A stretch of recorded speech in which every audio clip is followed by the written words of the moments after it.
La 4e édition du Tour international de Casamance de cyclisme a été lancée à Bignona suivant l'itinéraire Bignona-Boukouldi-Blouf-Bignona sur une distance de près de 100 km. Un grand succès pour nous en quelque sorte parce que les participants, c'est vrai qu'on attendait plus de participants que le nombre qui est là, mais on ne minimise pas aussi le nombre parce qu'on est à 35 coureurs qui ont démarré au départ de cette compétition aujourd'hui.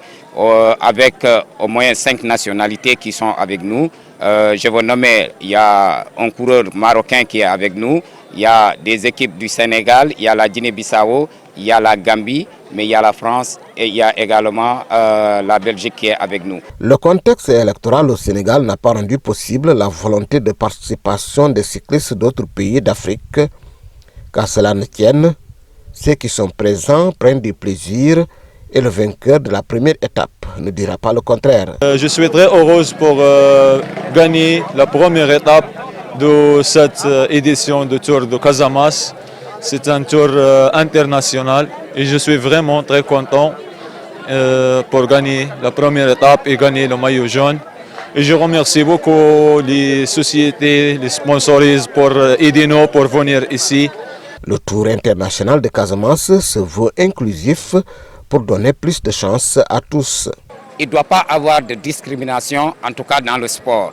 Je me demande si vous voyez les gens qui sont homicides, qui font du sport, et que parfois on laisse en rade les handicapés, et ça donne le traumatisme à ces personnes-là. Nous devons les faire inciter en tout cas à participer dans le sport. C'est pourquoi cette année-ci, nous avons innové de faire venir des paracyclistes, on les appelle les paracyclistes, qui sont des handicapés, mais également la course féminine. Le cyclisme féminin n'est pas très répandu en Afrique. Donc aujourd'hui, il est question de travailler là-dessus pour qu'au moins les femmes puissent s'intéresser du vélo, parce que le cyclisme fait du tourisme, fait la promotion d'une destination, mais c'est un sport aussi qui peut produire des stars, à l'image du football et autres. Cependant, les organisateurs dénoncent le manque de soutien de certaines autorités de la région en dépit de la portée socio-économique de ce tour. On peut se glorifier que cette année, on a eu l'accompagnement extraordinaire de l'administration, le commandement territorial, à partir des institutions supérieures, de la primature, aujourd'hui jusqu'au niveau des gouverneurs, on a eu l'accompagnement. Mais par contre, ce qu'on peut déplorer un peu, nous avons eu en tout cas la promesse de certaines autorités de la Casamance. Vous conviendrez avec nous aujourd'hui à Bignona, un événement pareil.